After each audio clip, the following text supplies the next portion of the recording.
नमस्कार, मैं अर्चना चौधरी, हिंदी प्रवक्ता। और आज हम कर रहे हैं कक्षा 10वीं की एनसीईआरटी की पुस्तक क्षितिज भाग 2 का 12वां पाठ लखनवी अंदाज। यह पाठ गद्य खंड से लिया गया है। बच्चों, यह एक व्यंग्य रचना है। इस पाठ में जो सामंती वर्ग है, सामंती जैसे राजा महाराजा नवाब, उनके वर्ग पर व्यंग्य किया गया है। इसके लेखक हैं यशपाल जी।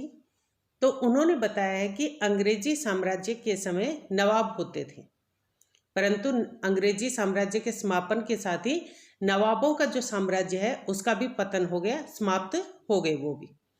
परंतु जो नवाबों वाली अकड़ है या घमंड है वो अब भी बरकरार है, यानी कायम है, बाकी है। बच्चों, कहते हैं कि हमें वक्त के साथ चलना चाहिए, तभी हम उन्नति कर सकते हैं। परंतु जो नवाब हैं अभी भी उस पुराने जमाने की शान शौकत में डूबे हुए हैं।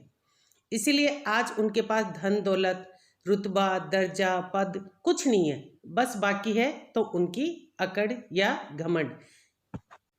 और इसी को कहानी में लेखक ने दर्शाया है या बताया है।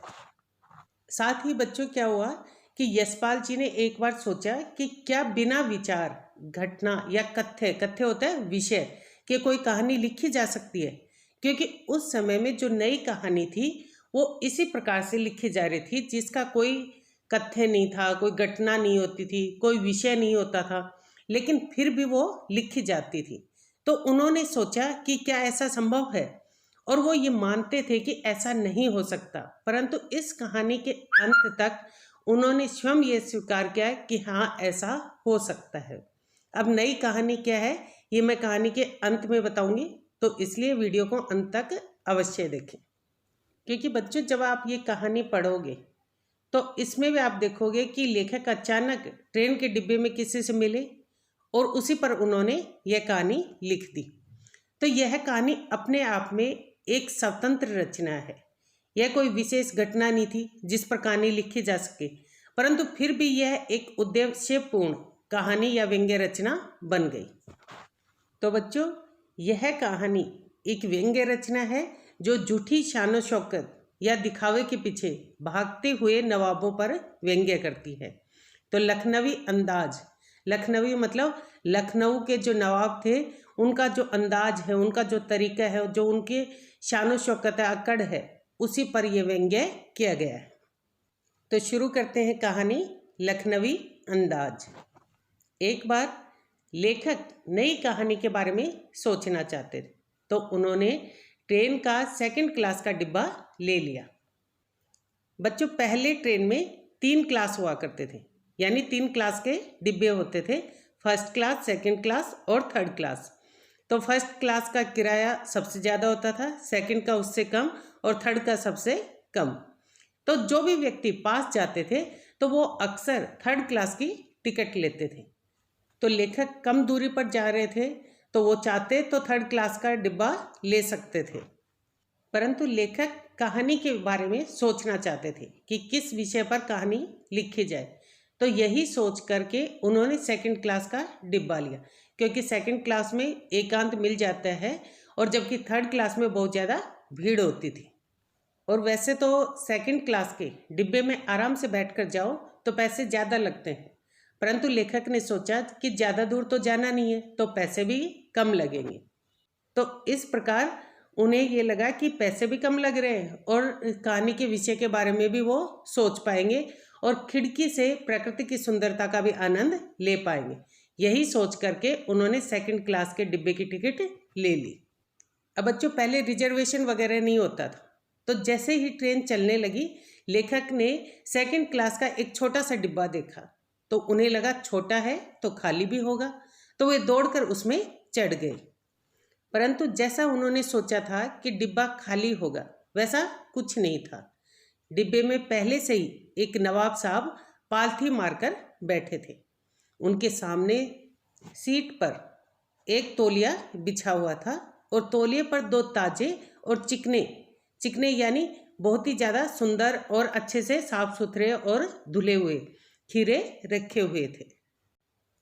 अब जब लेखक डिब्बे में घुसे तो लेखक को नवाब साहब के हाव भाव देखकर ऐसा लगा कि नवाब साहब को लेखक का वहां आना अच्छा नहीं लगा, परंतु लेखक ने इस तरफ ध्यान न देकर उनके सामने वाली सीट पर बैठ गए। लेखक ने देखा कि ऐसा लगा जैसे जो नवाब साहब हैं वो किसी गहरी सोच में डूबे हुए थे और लेखक ने वहां आकर उनकी इस गहरी सोच में बाधा या रुकावट डाल दी। या फिर ऐसा भी हो सकता है कि वो खीरा खाना चाहते थे, पर खीरे जैसी मामूली चीज़ किसी दूसरे के सामने कैसे खाएं, क्योंकि वे तो नवाब ठहरे, और शायद इसीलिए वो चाहते थे कि उन्हें खीरे जैसी मामूली चीज़ खाते हुए कोई ना देखे। इसीलिए लेखक का डिब्बे में आना उन्हें पसंद नहीं आया। तो अब क्या हुआ बच्चों, लेखक और नवाब साहब एक दूसरे के साथ बातें नहीं कर रहे थे, तो लेखक उनके बारे में अपने आप ही कल्पना करने लगे और सोचने लगे कि वो व्यक्ति कैसे होंगे। तो उन्होंने सोचा कि नवाब साहब ने सस्ती टिकट होने के कारण सेकंड क्लास का डिब्बा लिया होगा, क्योंकि उन्हें लग रहा था कि नवाब हैं तो नवाब होने के कारण उनकी शान के खिलाफ होगा सेकंड क्लास का टिकट लेना, क्योंकि वो तो चाहते तो वो फर्स्ट क्लास का टिकट भी ले सकते थे, परंतु सस्ता समझ के उन्होंने सेकंड क्लास का टिकट लिया होगा। और अब समय को गुजारने के लिए यानी टाइम पास करने के लिए उन्होंने खीरे खरीदे होंगे। सोचा होगा कि अकेले में बैठकर खीरे जैसी मामूली चीज़ भी खा लेंगे तो क्या होगा, परंतु उन्हें क्या पता था कि कोई भद्र पुरुष उन्हें ऐसे सेकंड क्लास में सफ़र करते और खीरे खाते हुए देख लेगा, क्योंकि वो नहीं चाहते थे कि कोई भी और व्यक्ति उन्हें सेकंड क्लास के डिब्बे में सफ़र करते हुए या खीरे जैसी मामूली चीज़ खाते हुए देखे।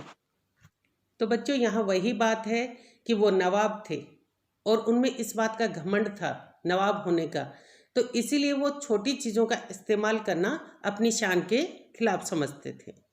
इसीलिए जब उन्हें लेखक ने सेकंड क्लास में सफ़र करते हुए और खीरे रखे हुए देख लिए तो उन्हें लेखक का उस डिब्बे में आना पसंद नहीं आया। अब वो दोनों एक दूसरे से बातें तो कर नहीं रहे थे, तो लेखक क्या कर रहे थे कि तिरछी नज़रों से नवाब साहब को देख रहे थे और नवाब साहब खिड़की के बाहर देख रहे थे। अब नवाब साहब ने थोड़ी देर तक तो ऐसे दिखाया जैसे उन्होंने लेखक को देखा ही नहीं है। फिर नवाब साहब ने सलाम किया और पूछा कि क्या आप खीरे खाएंगे। लेकिन लेखक को ऐसा लगा कि पहले तो इन्होंने उनसे बात ही नहीं की और अब खीरे खाने के लिए कह रहे, तो ये सब लेखक को पसंद नहीं आया। उन्हें लगा नवाब साहब उन्हें खीरे खाने को इसलिए दे रहे हैं कि वे लेखक को भी मामूली इंसान समझ रहे हैं। तो लेखक में भी घमंड आ गया और उन्होंने शुक्रिया कहकर खीरा खाने से मना कर दिया। अब बच्चों मैं जो भी आपको बताऊंगी वो आप कल्पना के माध्यम से याद करने का और समझने का प्रयास कीजिए। यानी जैसे जैसे मैं आपको बताती जाऊं वैसे वैसे आप एक पिक्चर अपनी आंखों के सामने अपने दिमाग में बिठाइए ताकि आपको वो पाठ अच्छे से याद हो सके। अब क्या हुआ कि लेखक ने मना कर दिया, तो जैसे ही लेखक ने मना किया तो नवाब साहब ने खिड़की के बाहर देखा। अब खीरों के नीचे जो तौलिया रखा हुआ था वो निकाला और सीट के नीचे से लोटा निकाला। फिर लोटे के पानी से खिड़की के बाहर दोनों खीरे अच्छे से साफ किए। उसके बाद अपनी जेब से चाकू निकाला और खीरे के सिरे यानी कोने अच्छे से काट लिए। फिर रगड़कर उनके झाग निकाले और झाग निकालकर उसकी कड़वाहट हटाई। अब ये सारी आप कल्पना करिए। बच्चों अक्सर आपने देखा होगा कि जो खीरे हैं उनकी कड़वाहट को हटाने के लिए उनके जो सिरे होते हैं वो काट दिए जाते हैं और फिर उनको अच्छे से रगड़ा जाता है और रगड़ने के बाद झाग होते हैं और उस झाग के उत्पन्न होने के बाद उनको अच्छे से धोया जाता है और उससे उसकी कड़वाहट दूर हो जाती है। तो नवाब साहब ने ही वैसा ही किया। अब नवाब साहब ने खीरों की कड़वाहट को हटा दिया और कड़वाहट हटाने के बाद उन्होंने खीरों को अच्छे से छीला और उनकी फांकें काट ली और उसके बाद फांकों को तौलिए पर अच्छे से सजा दिया।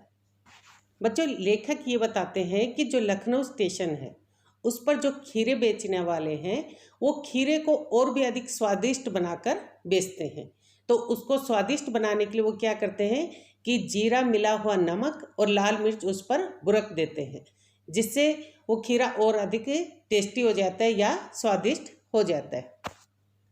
तो नवाब साहब ने भी क्या किया, जब फांके कट गई उसके बाद उस पर जीरा मिला हुआ नमक और मिर्च का पाउडर डाल दिया। अब खीरों को इतने सुंदर ढंग से सजाया गया था और उस पर नमक मिर्च बुरका गया था, तो ये देखकर नवाब साहब के भी और लेखक के दोनों के मुंह में पानी आ गया। मुंह में पानी आना बच्चों, उनको खाने की इच्छा पैदा हो गई। अब नवाब साहब ने पहले भी पूछा था लेखक से खाने के लिए, लेकिन इस बार दोबारा पूछा कि क्या आप खीरा खाएंगे। साथ ही उन्होंने ये बताया कि ये लखनऊ का बालम यानी प्रसिद्ध खीरा है। वैसे तो लेखक का भी मन खीरा खाने को कर रहा था, परंतु एक बार वो मना कर चुके थे, तो अब वो कैसे लेते। और कोई बार बार पूछे तो मना करना भी शिष्टाचार नहीं कहलाता। इसीलिए उन्होंने बहाना बनाया कि उनका पेट खराब है, इसलिए वो खा नहीं सकते, और उन्होंने धन्यवाद कह दिया। अब बच्चों, हो सकता है कि लेखक खीरा खा लेते तो नवाब साहब भी खा लेते, परंतु जब लेखक ने खाने से मना कर दिया तो खीरा खाकर नवाब साहब स्वयं को मामूली व्यक्ति नहीं दिखाना चाहते थे। इसीलिए उन्होंने खीरे की एक एक फांक को उठाया, सूंघा, होठों तक लाए और फिर आंखें बंद करके उसका आनंद लिया और एक एक करके फांकों को खिड़की से बाहर फेंक दिया। अब आप सोच रहे होंगे कि इतना अच्छे से खीरा काटा, उसको सजाया और फिर बिना खाए उसको फेंक देना, ये कहाँ की समझदारी है। तो यही तो है बच्चों लखनवी अंदाज, यानी यही तो नवाबों का जो घमंड है, गर्व है, उसी को दिखा रहे हैं लेखक कि जो नवाब हैं वो अपने घमंड को दिखाने के लिए अपने आप को वो मामूली नहीं दिखाना चाहते थे। इसीलिए उन्होंने खीरे को इतना सजा धजा कर रखने के बाद उसको बाहर फेंक दिया, और फिर बाहर फेंकने के बाद उन्होंने तौलिया उठाया और उससे अपने हाथ और होठ पोंछ लिए। फिर बच्चों, अपने हाथ और होठ पोंछने के बाद लेखक की तरफ उन्होंने ऐसे देखा जैसे वो बताना चाह रहे हो कि खीरे जैसे मामूली चीज़ को खाना नवाबों की शान के खिलाफ होता है। बच्चों, उन्हें देखकर लेखक को ऐसा लगा कि वो ऐसा करके कि खीरों को बाहर फेंककर वो गर्व अनुभव कर रहे थे। और उसके बाद नवाब साहब लेट गए। तो लेखक सोचने लगे कि क्या सूंघने भर से पेट भर सकता है या भूख मिट सकती है। इतने में नवाब साहब ने डकार ली। अब बच्चों, डकार कब आती है? जब हमारा पेट भर जाता है। तो नवाब साहब ने डकार लेकर ये बताना चाहा कि उनका पेट भर गया है। डकार लेकर उन्होंने लेखक से कहा कि खीरा स्वादिष्ट यानी लजीज होता है, परंतु पेट को नुकसान पहुंचाता है। फिर निश्चिंत होकर लेट गए। तो ये सब देखकर लेखक को लगा कि अगर बिना खाए पेट भर सकता है, डकार आ सकती है, तो फिर बिना विचारों या घटनाओं के या कोई विषय के नई कहानी भी बन सकती है। तो आपने देखा कि कहानी के अंत तक लेखक ने स्वीकार कर लिया कि बिना विचारों, घटनाओं या विषय के भी नई कहानी लिखी जा सकती है। अब बच्चों, आप सोच रहे होंगे कि नई कहानी क्या है। तो जो हमारा हिंदी साहित्य है वो 4 कालों में बटा हुआ है। पहला है आदिकाल, दूसरा भक्तिकाल, तीसरा रीतिकाल और चौथा आधुनिक काल। अब आदिकाल में वीरता का बहुत ज़्यादा बढ़ा चढ़ाकर वर्णन किया है, यानी जो राजा महाराजा थे उनकी वीरता को जो वास्तविकता थी उससे अधिक बताया गया। फिर भक्तिकाल में भक्ति से संबंधित रचनाएं लिखी गई। रीतिकाल में श्रृंगार से परिपूर्ण रचनाएं लिखी गई, यानी श्रृंगार रस का बहुत अधिक वर्णन किया गया और जो स्त्री की सुंदरता है उसका बहुत ही ज़्यादा भद्दा वर्णन किया गया। और आधुनिक काल में विभिन्न प्रकार की रचनाएं लिखी गई। रचनाओं का जो स्वरूप था बहुत जल्दी जल्दी बदला। इसी कारण बच्चों, जो आधुनिक काल है वो कई कालों में बटा हुआ है, जैसे भारतेंदु युग, द्विवेदी युग, छायावादी युग, प्रगतिवाद, प्रयोगवाद, नई कविता और नई कहानी। बच्चों, जो नई कहानी है उसमें बहुत से कहानीकार हुए, जैसे मन्नू भंडारी, मोहन राकेश, फणीश्वर नाथ रेणु आदि।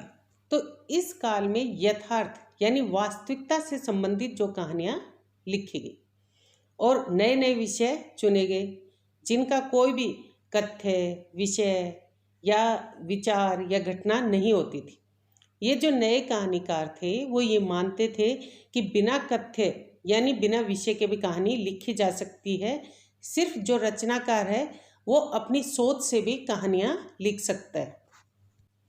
और यशपाल जी ये मानते थे कि ऐसा संभव नहीं है, परंतु जैसा कि इस कहानी में आपने देखा लखनवी अंदाज में कि कहानी के अंत तक उन्होंने स्वीकार कर लिया कि हाँ, ऐसा संभव है। अगर रचनाकार चाहे यानी लेखक चाहे तो उसकी इच्छा मात्र से भी कोई भी नई रचना लिखी जा सकती है। बच्चों, प्रत्येक रचना का कोई ना कोई उद्देश्य होता है और इस रचना का भी उद्देश्य है कि यह एक व्यंग्य रचना है और इसमें व्यंग्य किया गया है जो पतनशील सामंती वर्ग है, अर्थात जो राजा महाराजा या नवाब थे उनका अब अंत हो चुका है, परंतु वे इस सच्चाई को स्वीकार नहीं कर रहे और एक बनावटी जीवन जी रहे हैं। तो उसी पर उन्होंने लेखक ने व्यंग्य किया है। साथ ही उनका उद्देश्य यह भी है कि ये कहानी बिना कथ्य के भी लिखी जा सकती है। तो इस प्रकार इस रचना के दो उद्देश्य हुए और अगले वीडियो में हम करेंगे मानवीय करुणा की दिव्य चमक। लखनवी अंदाज पाठ के बहुविकल्पीय प्रश्नोत्तर का वीडियो मैं पहले भी बना चुकी हूँ और उसका लिंक आपको डिस्क्रिप्शन बॉक्स में मिल जाएगा, वहाँ से आप देख सकते हैं। उम्मीद है आपको ये वीडियो पसंद आया होगा। अगर आपको पसंद आया हो तो इसे लाइक करें, शेयर करें और अभी तक आपने मेरे चैनल अर्चना चौधरी हिंदी क्लासेस को सब्सक्राइब नहीं किया है तो मेरे चैनल को सब्सक्राइब करें ताकि आपको अगले वीडियो की अपडेशन तुरंत मिल जाए और आप अपनी परीक्षाओं की तैयारी कर सकें। धन्यवाद।